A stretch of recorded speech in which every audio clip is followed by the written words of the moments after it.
Good afternoon, and welcome to today's lecture in the Visual Arts program. And on behalf of the Visual Arts faculty, the Visual Arts Gallery, the School of Arts and Humanities, I want to welcome you all to today's presentation and lecture by the artist Alan Cohen. I'm going to just give you a little bit of a brief background of Professor Cohen's life, and then without any delay, allow him to take over for the rest of the afternoon. So I'm just going to start out by giving you a little bit of the brief biography, and then I have a couple of personal things I want to add to that. Alan Cohen grew up in Pennsylvania and North Carolina. After earning a degree in nuclear engineering at North Carolina State University and working at Argonne National Laboratory, doctoral program study began in thermodynamics at Northwestern University. In 1969, he began photographing and eventually left the sciences to study photography. As a graduate student at the Illinois Institute of Technology's Institute of Design, he studied with Aaron Siskin, Arthur Siegel, Gary Winogrand, Charles Swedlin, Ken Josephson, and Joe Jackna. He was awarded a Master's of Science in Photography degree in 1972. Married to Susan Walsh, Cohen lives in Chicago and is a member of the visiting faculty at Columbia College's Chicago's Department of Photography. Cohen was an adjunct full professor in the Art, History, Theory, Criticism Department at the School of the Art Institute of Chicago from 1987 to 1982. I just wanted to add that I actually got a chance to meet Alan maybe 2.5, coming up on 3 years now. I was invited to participate in a panel discussion at the Taubman Museum in Roanoke, Virginia. And this was our first time getting a chance to meet each other, and we had a conversation as part of the presentation that went along with a museum exhibition of his work there at the Taubman Museum. And it was, I think we both felt that we had a wonderful conversation. The audience, I think, agreed as well. And then we even continued that conversation into the evening over dinner. And so it always stuck in my mind, that experience, and I thought that this was really somebody that I hoped at some point we could get and to bring to Stockton and have accessible to Stockton students, the community, and their community at large through sharing the work, and hopefully, as we have been successful at bringing him here to talk a little bit about his work today.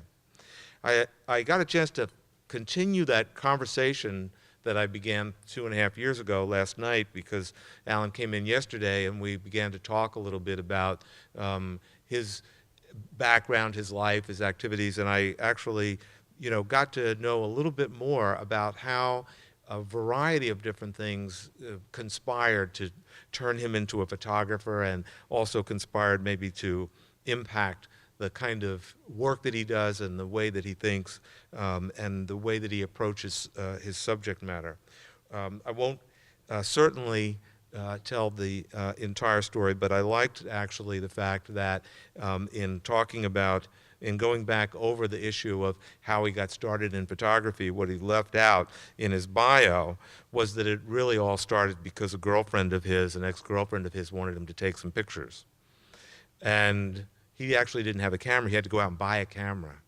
And as he described it, 14 rolls of film later, he was applying for graduate school. So this was a very remarkable, I think, and transformative, there was sort of a burning bush, I guess, that was there for him to see this is the particular direction that he wanted to go in. And the other piece of it, which is the science side, and the side that I think is also quite compelling here, is just to add this one additional piece, that he had actually written 18 papers that were published in the thermodynamics of reactor coolants during reactor meltdowns from 1966 to 1969. So that piece is also important, not just that he studied and worked in a laboratory, but that he was building a career as a recognized scholar in the sciences. So this was not somebody who was disaffected with the sciences, who was not maybe competent in the sciences. This is somebody who was extremely competent in the sciences and made a very conscious choice to make this change in his life. So I think that these kinds of things and wonderful things that came out of the conversation about a week that he spent with Dr. Martin Luther King in North Carolina, in Greensboro, North Carolina, during the Civil Rights era. All of those things, I think, are remarkable. Hopefully he'll tell some of those stories, but I know he's certainly going to concentrate on talking about his work. But I wanted you to know just a little bit more about Alan Cohen, and hopefully you'll get a chance to even find out more as he speaks. So I'm not going to talk anymore. I'm going to ask you to join me in welcoming Professor Alan Cohen.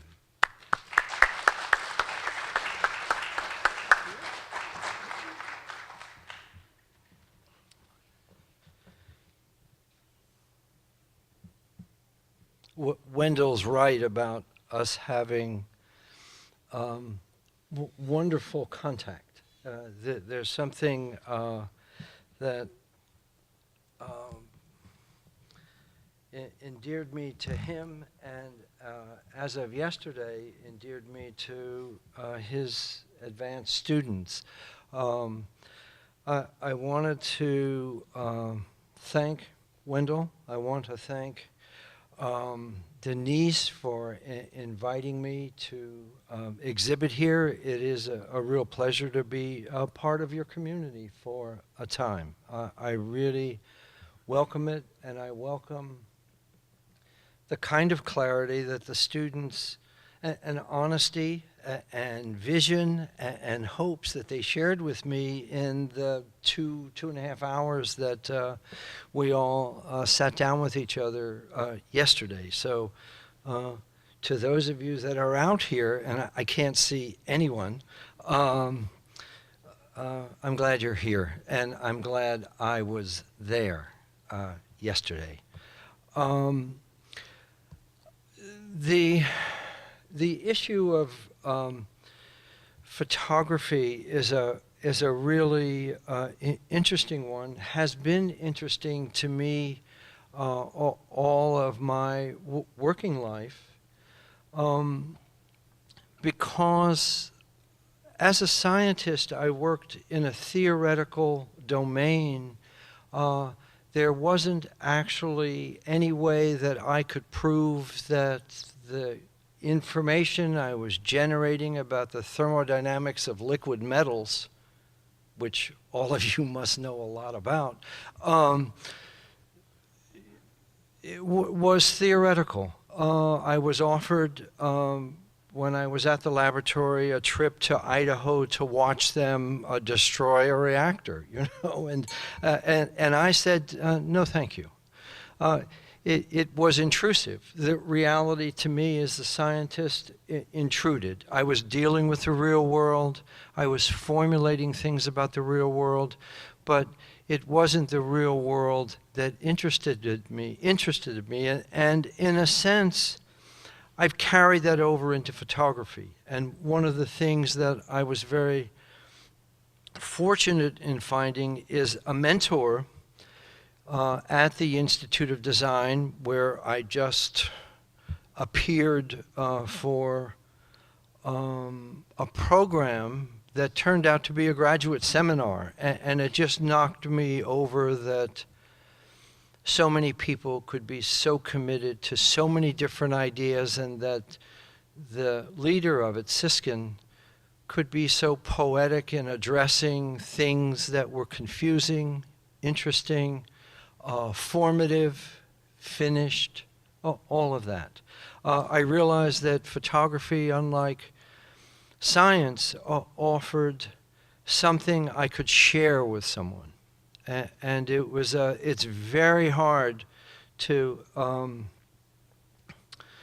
when I was in my early 20s, go to a party and someone says, what do you do? And you give them a paper on the thermodynamics of liquid metals, and say, excited now? It doesn't work. But with art, you have something tangible.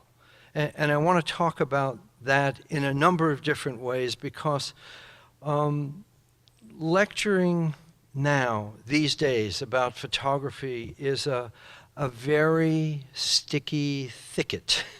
The medium is in such profound transition. What it was when I went to school no longer exists. And what it is right now, it's a medium that is maybe 20 years old, but not much more. The conditions of it are there, but not the descriptive way one goes about working. So I want to address, as best I can, all of this in one stew. I want to push digital photography aside for a moment with this following story, because digital is a phenomenal tool. It is just so breathtakingly reactive, and it allows the person working with the software to be utterly interactive with something that's past. There's no end to the amount of tinkering you could do now with a computer and Photoshop.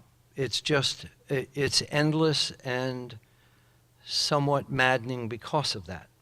And that creates additional issues that we might talk about when I'm done. But in a lecture I gave to a class of mine at the School of the Art Institute, and I'm no longer teaching there. I'm no longer teaching. I have retired from all of that to do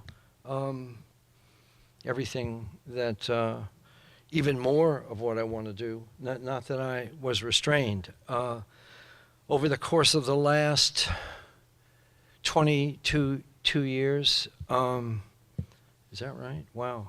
22 years. I have been to about 75 countries for extended periods of time to do the work that is of interest to me. It's just that simple. So I want to talk about digital in a concise kind of way.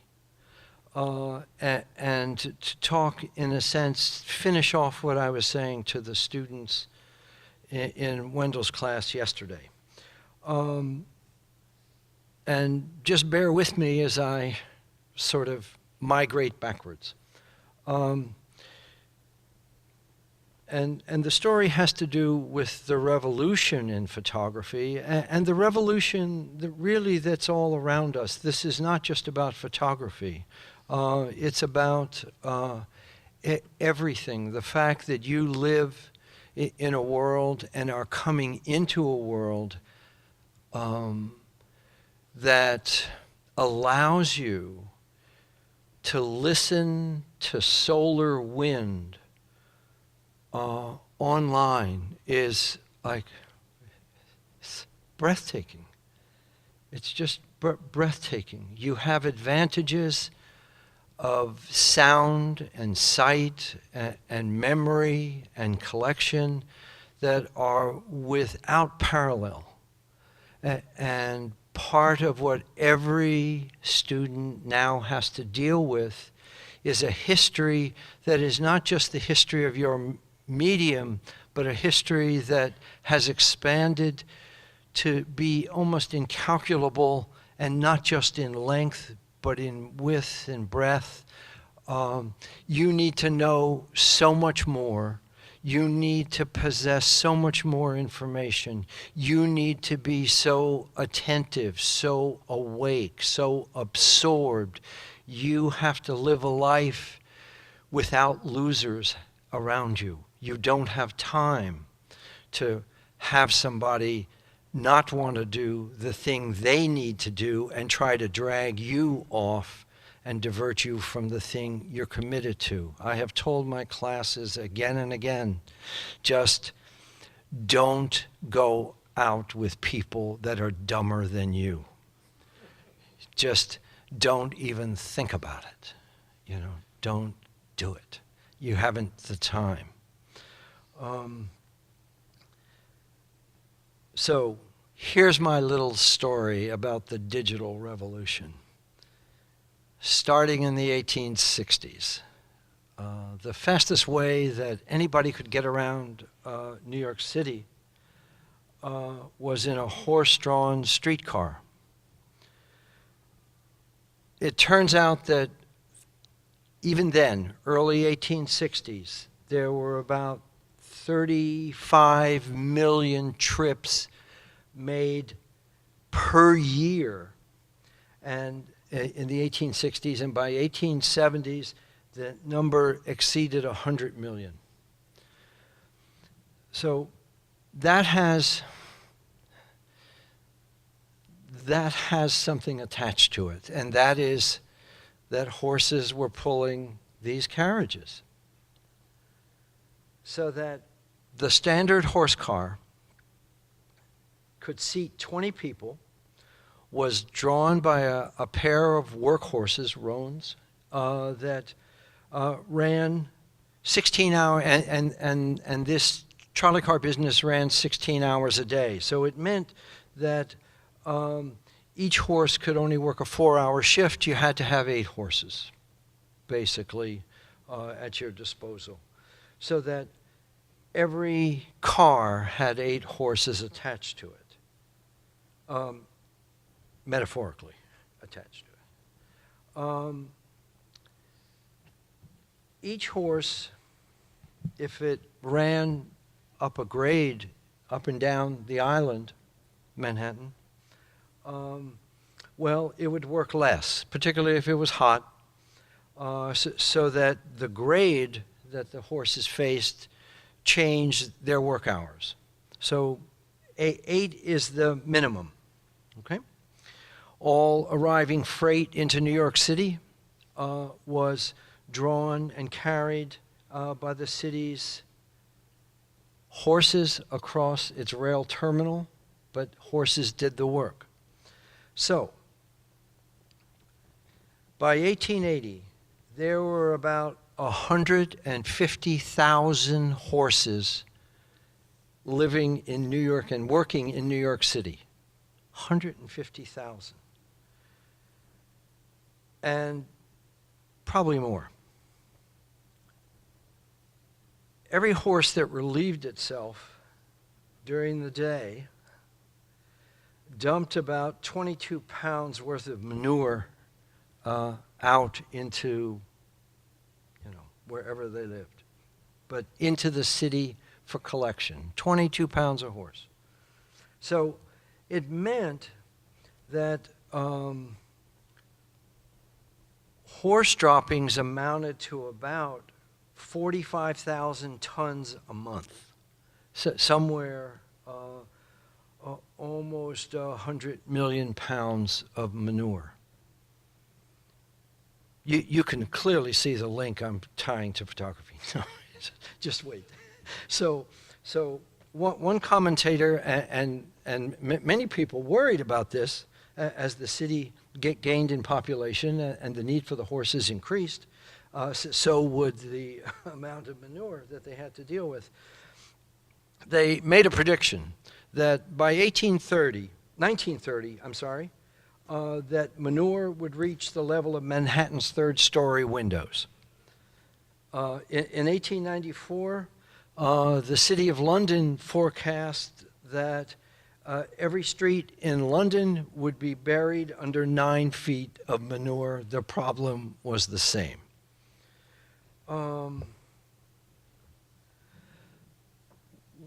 Photography has faced this kind of issue where tomorrow isn't really as clear as we thought it might be. No one predicted the automobile. No one. So that by 1912, they're worried about this in 1894, 20 years later. The car has displaced the horse. In fact, outnumbered it. And by 1917, the final horse-drawn streetcar made its last run. It's the anxieties that we face about something we don't know about that turn out to be often so incorrect and misplaced. If at any moment things look bleak, and there are those times in students' lives, I know, it's because we're looking at things in the wrong way. We're looking at things based on data that generate from inoperable assumptions. So the solution to a given problem doesn't always lie right before our eyes, though we may be in the thick of it. It's easy to assume no solution exists. History has shown us again and again that those kinds of assumptions are unsupportable because they're incomplete, because they're numerically unsound, because they're restricted to a logical inability to grasp what comes next, what future conventions will prevail. Digital photography is the latest of these turns in the road.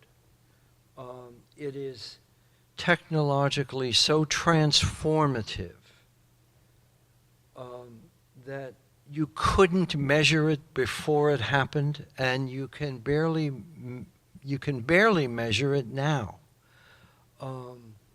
It's just that we know that photography starts with some point of truth in the imagery, but we have lost and probably need to lose faith that the photograph is anything more than assisted realism. It can't be more than that. We can't believe to a line beyond that. Chemistry, software, design work, optics, all are working in the service of a photography that is completely subjective, not objective. It is so transformable, we can't be sure that when we get it, it hasn't already been transformed, even if slightly. So that the interventions now, unlike before, with maybe the possible exception of Jerry Uelsman, now we cannot discern what has been done, even if it's outrageous, and we can't determine what was visible in the moment. So photography is a different medium, and I want to talk then about what it was and what it has become, and what it has become for me. And I'm going to get myself out of the way pretty quickly and introduce a really stellar cast of photographic artists. I went to Germany in 1992 with my wife because I had been teaching the history of photography, and I came to believe that photographers and artists in Germany in the 1980s were defining what we needed to define. That school of artists coming from the Bechers, coming from, just coming from everywhere, it seemed, in German art. Boys and others, Joseph Beuys, we're transforming the world in ways that Americans didn't understand. America was looking at graffiti and altered surfaces and all kinds of things that in the end have proven to be really quite trivial. Things that were the subjective American academic art of the 1980s is still that. I went to Germany to see what was there. Not that you could ever understand, standing on a street corner, what is there, but there was something in the air. And what was in the air was, to me, the fact that German students of a particular age, art-educated individuals of a particular age, began to think about their own history, their family, their Uncle Max, their Aunt Frida, and realized that they have the DNA of Nazis, that they have the DNA of some who were fascists, some who participated in a war that upset all conventions. We had long believed that technology would free us from drudgery, from pain, and it turns out that technology in the 30s caused pain, deepened pain, was used in a way that no theory could ever predict. The concentration camp. We had at one and the same time nuclear weapons, which opened up a completely different door to thinking, and the crematorium. And you, no matter what you do, you can't put those two things together. One doesn't seem to fit into the other. So I went there to see what they were doing, and what I encountered was something that I so did not expect. And this is part of what explains why I talked about manure, and also why digital photography is such a different door for us to walk through. I stood on the ground right near the Brandenburg Gate. It had for a century welcomed people to and from the center of Berlin, and in a sense to the center of Europe. I stood there and looked. In 1992, the trench of the wall was still there. In fact, the doorway to Hitler's bunker was there as a little pyramid of stone being marked for I don't know who, but I only found out after I left that that was the marker. I stood on the ground where the wall was, and I realized as I looked at people, two families in front of me. One, the kid was wearing Air Jordans, Dayglow clothing, bouncy, happy, colorful, spiked hair. The parents we know.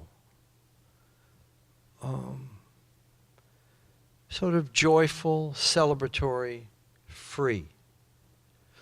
And another couple, literally by their side, that looked as if they had gotten out of the house by climbing through the chimney.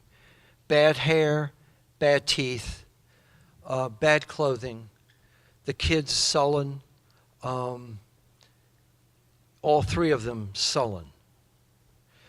And I realized, without thinking about it beforehand, that the wall was still there. And that history, significant history, doesn't evaporate. It remains. Behavior under those systems remains. And so I set about trying to document that, but I'm not a portrait photographer. I wasn't educated that way. I'm not good at that. And I had to have a way that was consistent with what I could do and what I understood. And what I understand is abstract science. I understand and respond to poetry. I respond to things of the mind more than the tangible things.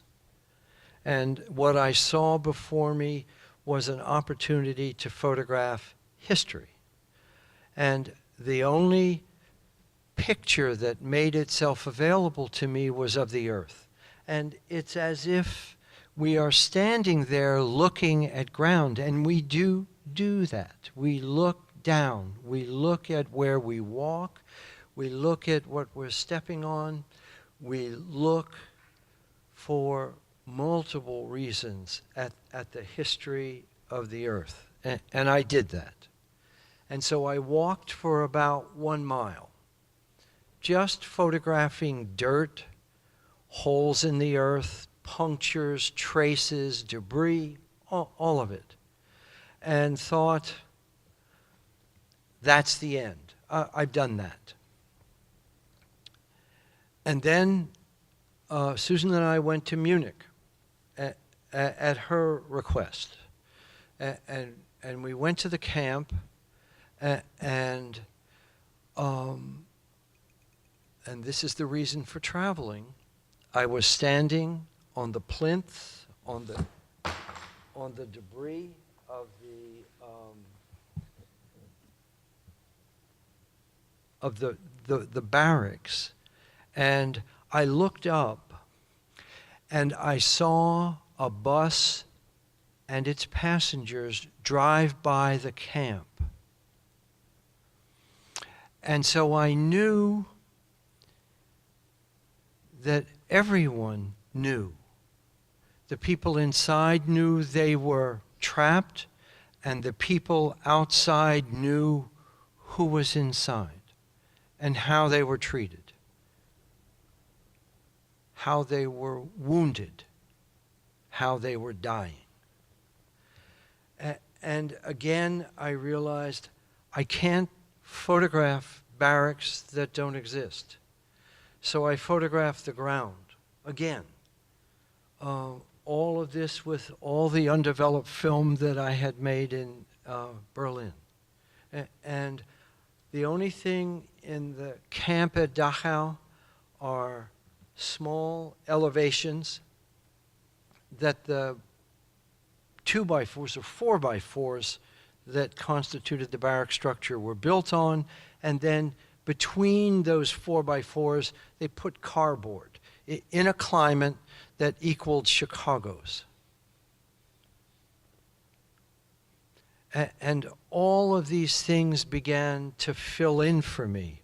And then I realized that the earth holds those memories because I had them. And I was never there. I could share what was built there without being there. This was the thermodynamics of liquid metals when a reactor is melting down. You could be right without knowing it, and you could be right and wrong at the same time.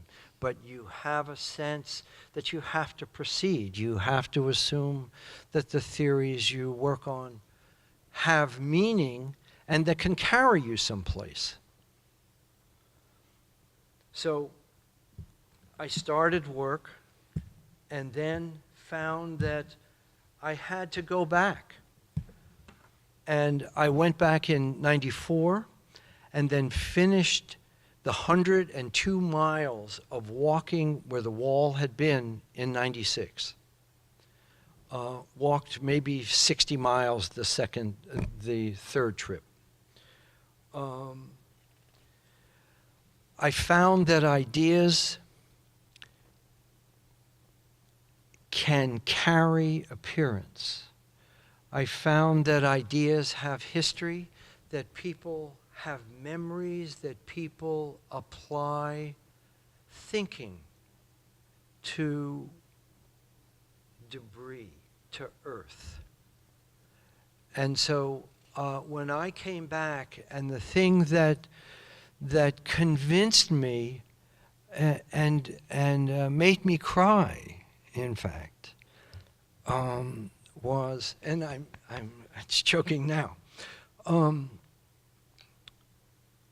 We have a friend who always attacked me for going to Germany. I mean, viciously attacked me, just told me that it was wrong, that I could not photograph things German, that I could not photograph things German, that I should not be there, that I shouldn't drive a German car, that I shouldn't eat Wiener Schnitzel, and he was standing in this exhibition, he and his wife, and they were crying.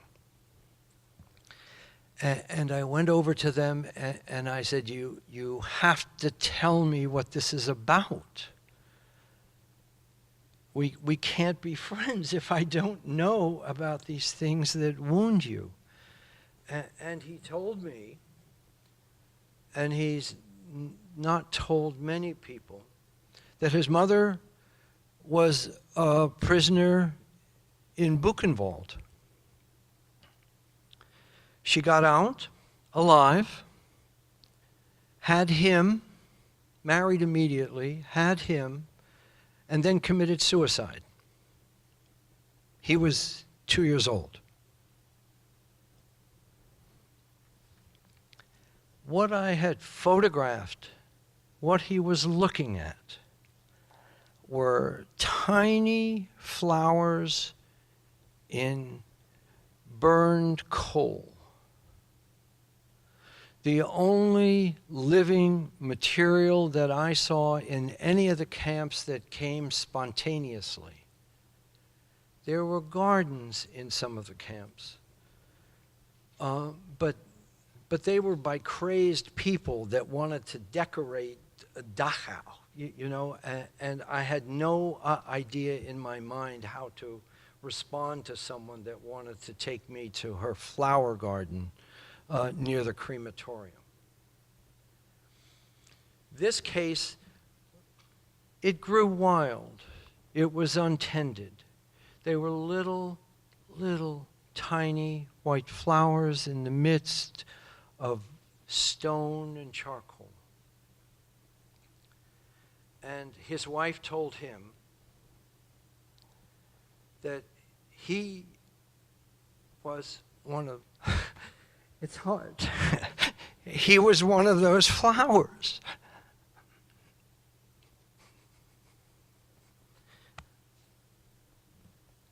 It offered me an insight into how we live,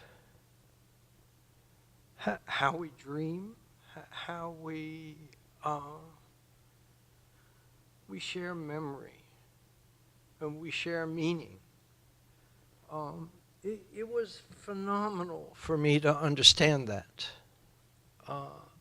I never understood it. And I understood it there. So this work was his gift to me. I had a friend who had no idea the wealth he gave me in this horrible story. And that solidified everything for me. I thought, I have a path in. I have made history tangible. I have moved him, and I have moved me in ways I never, ever anticipated. I understood photography to be so transformative in that time. And then I understood better understood what mourning was, what loss looked like.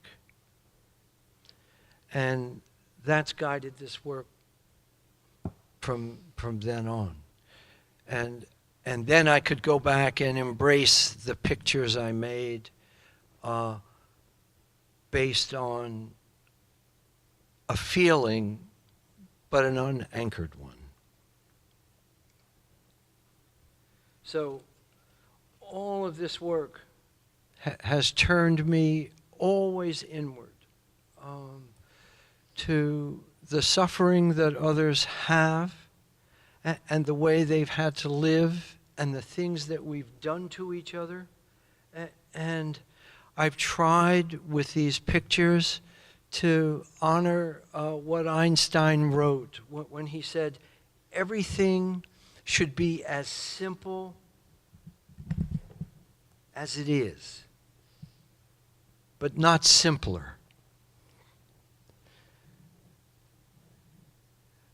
I found in photography from that point forward that there is a new matrix in photographic work, and I think it has much to do with satellites and space shuttles and orbiting platforms that contain people who look out on the planet and respond to the surface of the earth and argue for preservation and conservation, who think we should not dig a shovel full of earth out of the earth because it degrades the planet.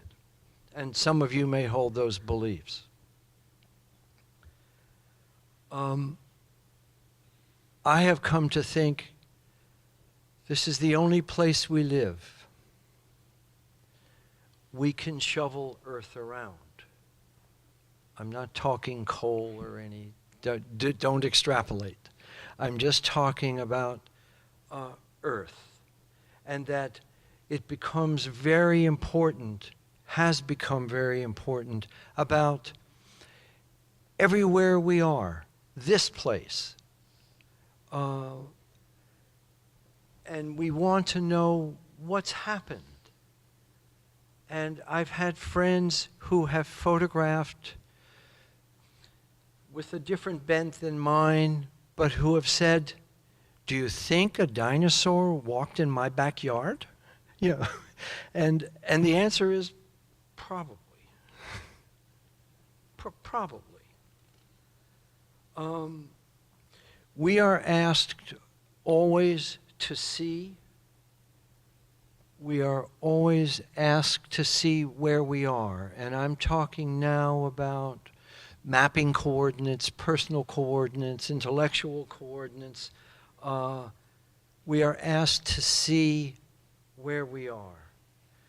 We are asked, I think, as artists, as intellectuals, as educated people, to address the disorder and the intensity that mark one place from another, and that divide it one place from another.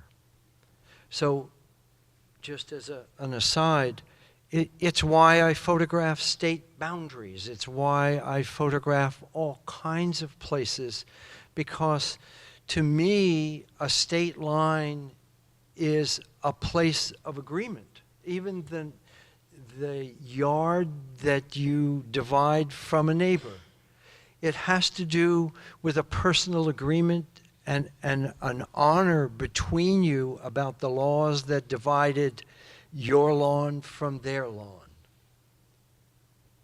It is an acceptance of all manner of social conventions. So state boundaries, I love them. Geographic boundaries from Rand McNally, I love them. Knowing that you're standing 45 degrees above the equator, which means you're only 45 degrees from the North Pole. it's exciting. It's interesting. It's enriching.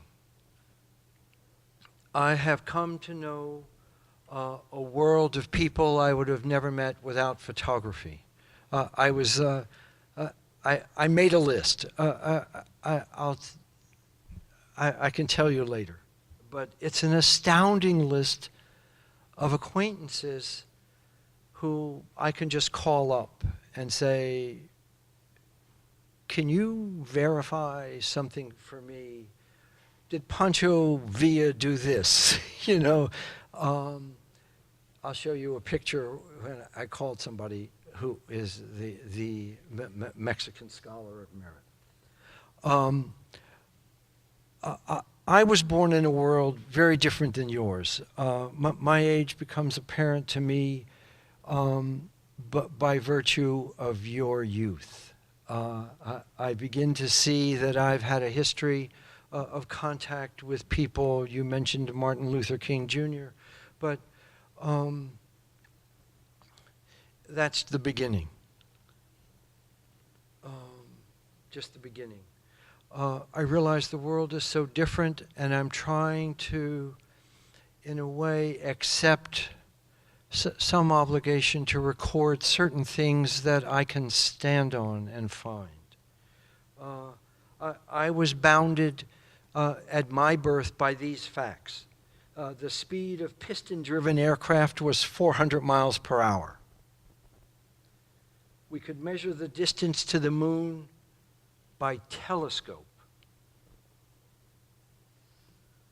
All visions of the Earth were subatmospheric, so we never got more than, say, 6 miles high to see what the planet looked like. And now people are traveling the Earth at 24,000 miles per hour. The Chandra X-ray telescope, which is in orbit, can see the edge of the known universe and know what the universe looked like 10 billion years ago. Punctuation. And not only that, but Subramanian Chandrasekhar, for whom it's named, lived 5 floors above me in Chicago. And, you know, I just have these grand memories of him, special memories.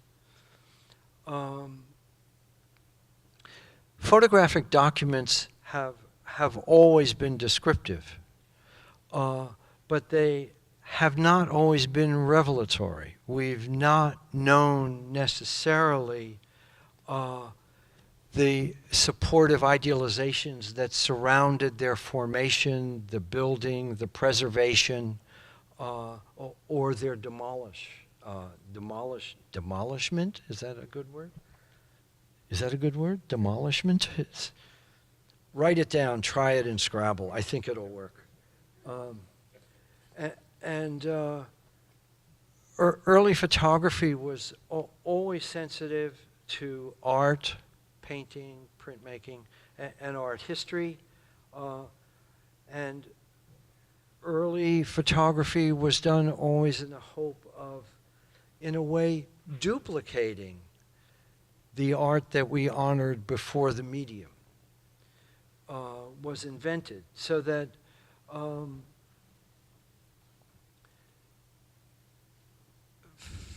photography, a painting sort of honors, embraces, understands a certain meaning of its time. Photography didn't. It just took the picture. It marked the spot. It gave a place for an audience to look at something in 1839, 1840, 1841, etc. We didn't genuinely link vision and culture in photography until later in the century. And I want to start with some of those things, and I will do that in a moment. But the relationship between photography and art and culture was verifiable, and it intersected, and it was a very romantic notion at that. One believed that the truth of a photograph would come out of close study of nature and of nature's details. And perhaps we still believe that. Certainly, I think commercial photographers believe the closer you are, the more truthful the portrait. So photography was a medium of transcription, and it is a wonderful one for those of us that can't draw or have the time to try and learn how to make a copy of something. It is the way science was understood before photography. Photography was the way science was understood after photography. We now know that a photograph reveals the maker's biases and perceptions and values, and has every photograph of a thing has a cultural DNA built into it. The very essential reason that someone took a picture, the very necessary reason that someone deals with a topography of something, or the way we try to verify majority belief in almost anything. So what we know, and what we now know, is that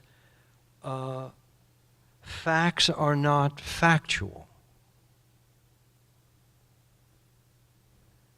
And the more you age, the more you understand that life isn't about reviving something, but understanding it.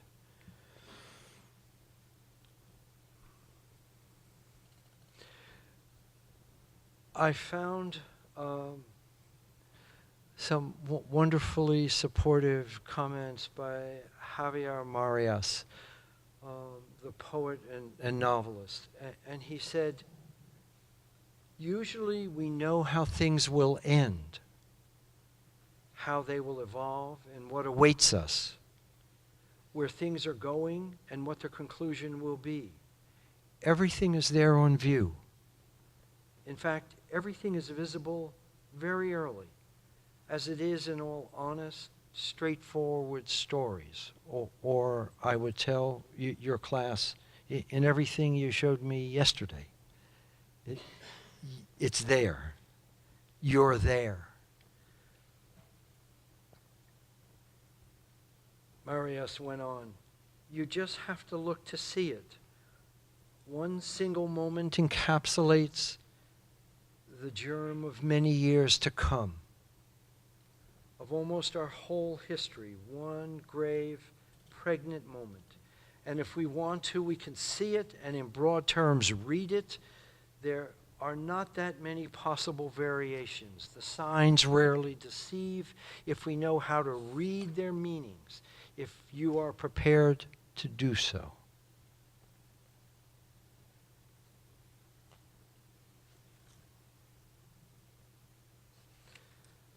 Let's look at some pictures, and then I'll conclude. But I had no idea when I began where I would go, what it would be like. And I look back now and couldn't think of any other path to take. I would relive this. I have one more thing. This is Saul Bellow. He was also a neighbor. We bumped into each other, I can't tell you how many times a week in the elevator. It's only a 14-story building, so we were all going in and out all the time. Bellow wrote, the work of the artist cannot be expected to comprehend that of the scientist and the philosopher as well. it sets up the hypothesis and tests them in various ways, and it gives answers. But these aren't definitive. They sing about human situation, the human situation. It's a kind of truth these answers give, the truth of sorrow, the truth of celebration, the truth that we are stamped with immortality, and the truth that we live meanly. All right. We're going to look at the work of Etienne Jules Marais. He worked in the 1870s. He worked against the circumstance of his own pictures and the technology of his own process, his own medium.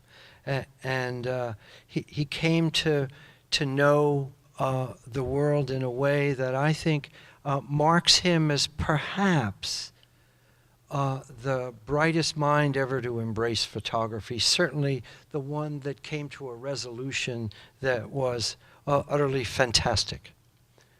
This is a picture of a wheel that went on a little view scope, so that, you know, it's sort of like, I don't know, I've forgotten the name, of Viewmaster, a page book where you flip it real fast and animate cartoons. Yeah. So this is what was thought of as how a horse maneuvers. If you notice, the horse is never off the ground.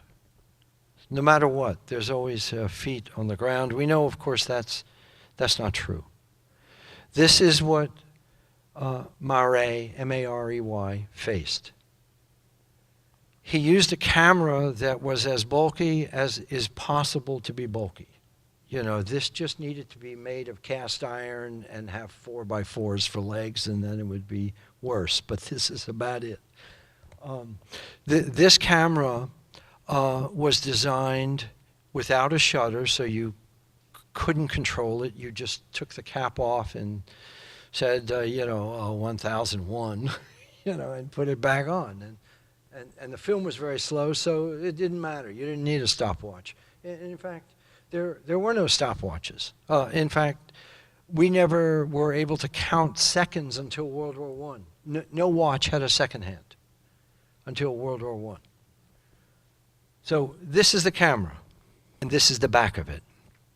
And that wheel on the ground was meant to fasten itself to that central wheel in the back of that board. And he weighted it, tied a rope around it, and then dropped the weight, and that thing rotated. Those slits represent the time that light will pass through it, but it's very regulated, and so it's like a shutter that never existed because they had no way to do that. So this would give you, 12 images in some cycle of time. We don't know what that is. It depends on, I guess, how heavy the weight is. This is Marais' genius, because he could have had 12 images of a tree, but, as we say, why bother? But what he did here is dress this guy up. And I know that we would have never thought about this. And he marked the arms and legs because he's going to look at this person sideways. He's going to obscure the body, black, and he's going to put it against black so the body disappears. And what we wind up with is this. When it was never possible to divide, even to count a second, Marais made 20 divisions a second, maybe, to 12 a second, who knows? The things on the bottom here, those little, in a sense, black-white bricks that are there, come from the calibration that he made of light and dark. So we know the interval, so maybe I should look at it. It's 1, 2, 3, 4. So at least 4 per probably half second, a second. And there we have the first picture of what it looks like to move. The world had been A to B.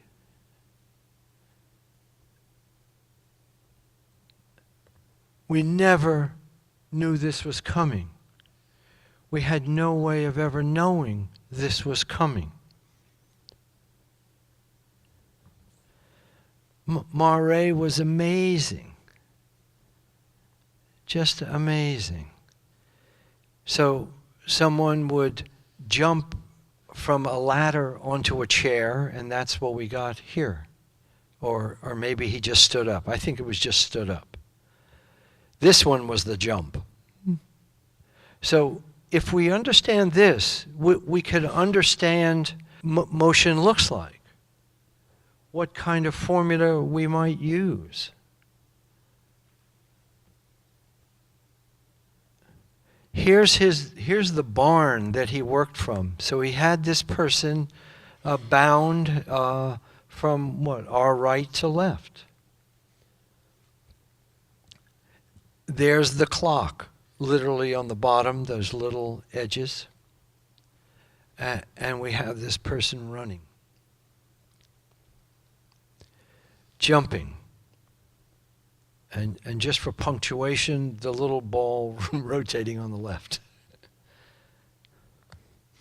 Mare also had the interest to tether this bird's ankle to a loose and flexible chain and then release the bird.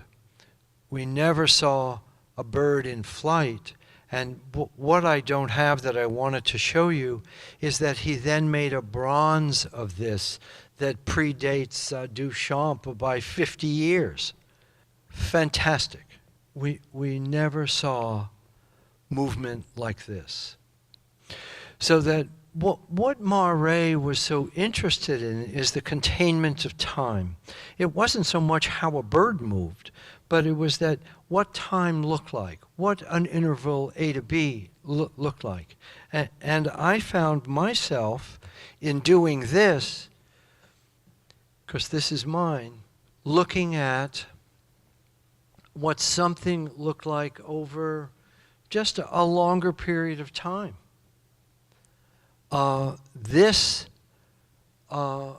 Originally, this ground was shaped as it was on August 9th, 1945. This was Nuclear Island in Hiroshima. I mean, what became Nuclear Island. This is the ground under the bomb. Now it's walked on. And I think every day, elderly women that may have been around when the bomb went off go out to this sand and rake it, clean it a little bit, honor it. This is a state border between Indiana and Michigan.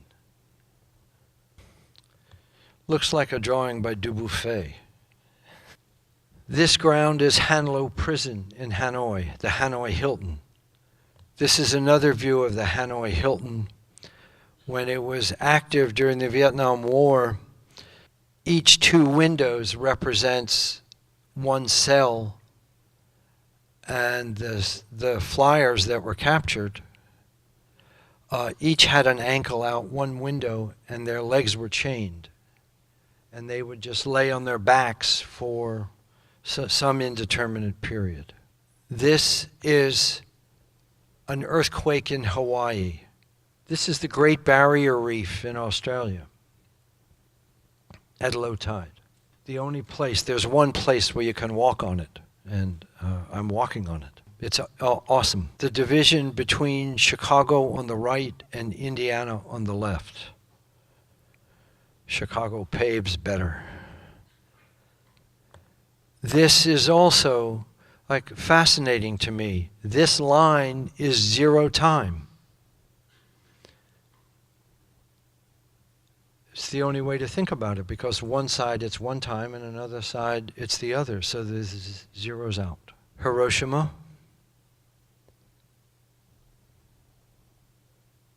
Hiroshima. There are 2.5 million people casually buried in a series of maybe 40 graves, 50 feet long, 4 feet high, in what was Stalingrad.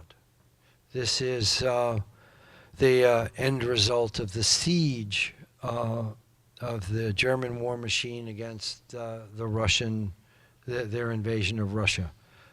You can't tell how high the mound on the right is, but it is significant, nor can you tell how deep it is. This is the entryway, in a sense, the outdoor vestibule of Ravensbrück concentration camp north of Berlin. Ravensbrück was the only camp that had female prisoners exclusively and female guards exclusively. It changed nothing to have female guards. The women, after the war, women from all over the world donated money for the restoration and the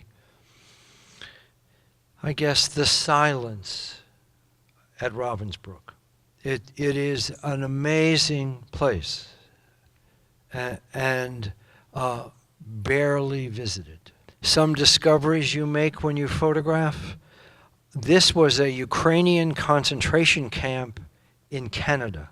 They rounded up during World War I all the Ukrainians and built a prison camp, and this is all that remains. Just the stones, this field.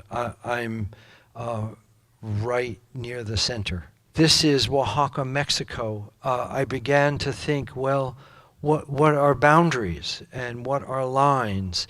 This is from the middle 90s when, and near the end of the rule of the one-party state in Mexico. And they ruled, the pre-party ruled with an iron hand.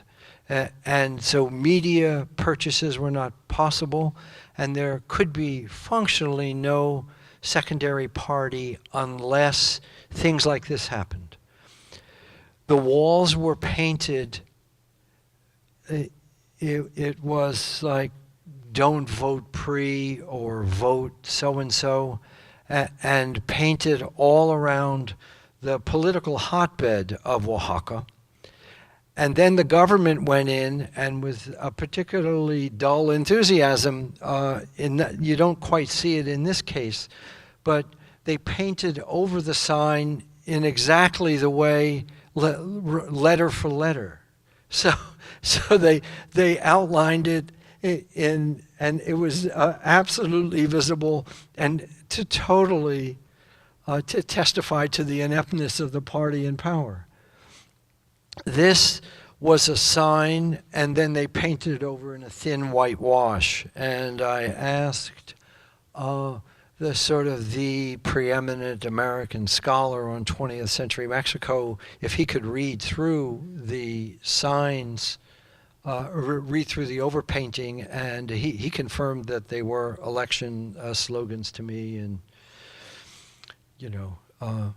we agreed one day we'll deal with Mexican political graffiti. This is another way I was stretching boundaries, but it's harder to deal with, but I know what I'm doing. This church courtyard is about 8 steps, but that's significant. This was a burial site for plague victims, and the church opened its doors and yard, and then when everyone was buried and they needed more space, they brought in more earth and just put in more coffins. It is the role of the church in dire times. So in a sense, befriending every corpse. The area that's lighter on the right is the United Nations in New York. And the major line down the center, or across the center, marks the division. The area on the left is over the West Side Highway. No, East Side Highway. Sorry. But that's the United States. But boundaries are important and not necessarily precise to the mind. This is a Berlin Wall path from 1994. And sort of my response to sort of other earlier art is evident. And I think this is the last one. And again, a Berlin Wall path, the area right down the center of the picture. I was surprised and am surprised that I made these kinds of photographs because I sat glued to the television watching the wall opening in 1989 thinking, they can do what I do. They can talk as I would talk. They could cross the street. I was thrilled for them. It was as if, in my case, a Republican lost an election. Thrilled. So here we are. I use a Hasselblad super wide. I used 400 speed T-Max film. I rated it 800. I develop it in some R05. It used to be Rodinal. For 6.5 minutes. I exposed the darkest area of the picture with a handheld meter, with the film rated at 800. And then I compressed the development time, half or third of what they tell me to do, and the negatives are fantastic. My life in photography, right there. Okay? And he has the formulas now, and all of that. So, go annoy him for that. But it's really helpful. And the formulas are terrific because I don't mind doing that. And my wife loves me in part because I don't mind chopping carrots very small. It's just the methodicalness of someone in the darkroom. So you could do it fine and small and appreciate it. So, thank you very much.